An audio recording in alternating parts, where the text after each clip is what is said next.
Bismillahirrahmanirrahim. Assalamualaikum warahmatullahi wabarakatuh. Saya Nabila Utami, NIM 1814102224 akan menjawab pertanyaan nomor 1. Menurut informasi atau link yang saya dapatkan, Direktur Pengembangan Bursa Efek Indonesia Hasan Fauzi mengaku meski pandemi masih terjadi namun tak menyurutkan permintaan dan penawaran di pasar modal syariah.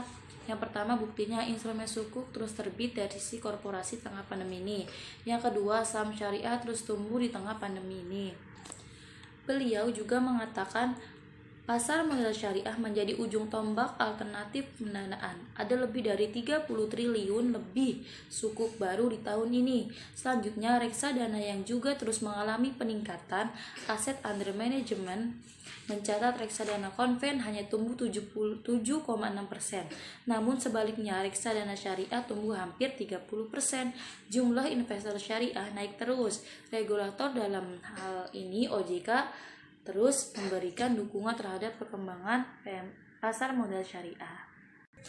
Sumber kedua yang saya dapatkan, memang benar bahwa pasar modal syariah lebih kebal dari konvensional di tengah pandemi.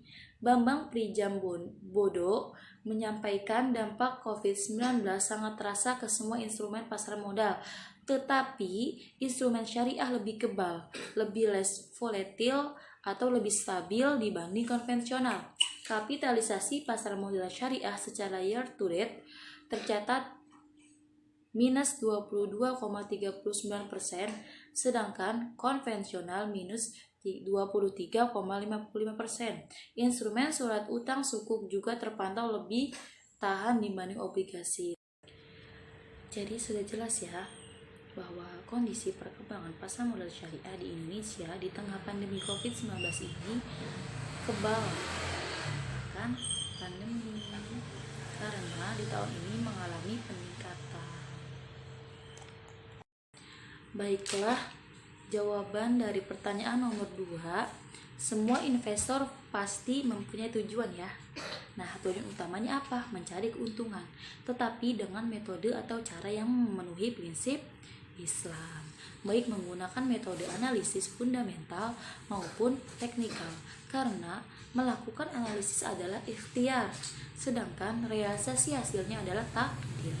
Ada kaidah fikih tentang investasi di mana setiap tindakan yang berpotensi akan menghasilkan keuntungan serta harus siap menanggung kerugian. Nah, bagaimana agar investasi sejalan dengan tujuan, yaitu mencari keuntungan dan meminimalisasi kerugian serta tidak menyalahi prinsip-prinsip Islam dalam berinvestasi?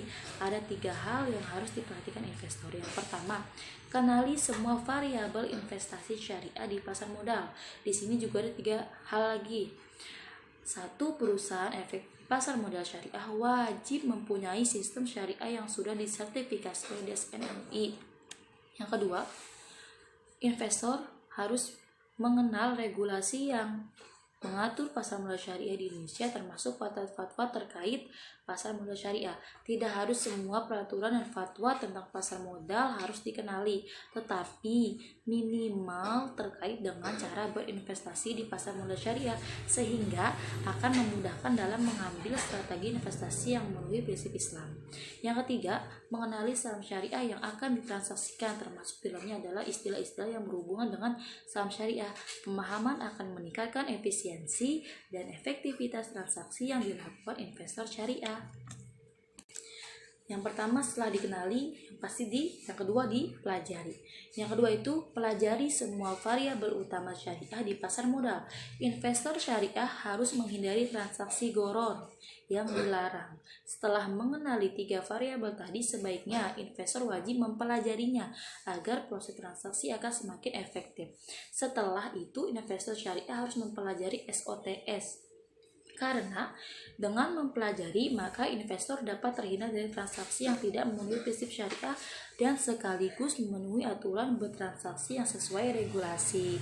Karena regulasi maupun fatwa yang sudah dikonversikan ke dalam SOTS, misalnya waktu penghargaan, fraksi harga, pelanggaran trading maupun short selling, dan batas saham syariah yang ditolak sistem atau auto rejection. Yang ketiga, ada investasi. Di sini investor syariah dapat melakukan transaksi jual beli saham syariah kapan saja dengan rentang waktu yang singkat. Misalnya, transaksi harian atau rentang waktu yang panjang. Nah, rentang waktu yang panjang itu gimana sih? Bukan periode tahunan atau 5 tahun, tetapi lebih merujuk kepada berapa lama sih investor itu memegang saham sebelum dijual.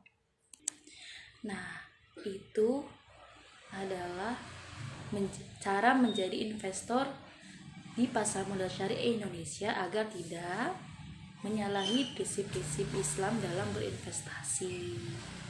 Baik, terima kasih. Wassalamualaikum warahmatullahi wabarakatuh.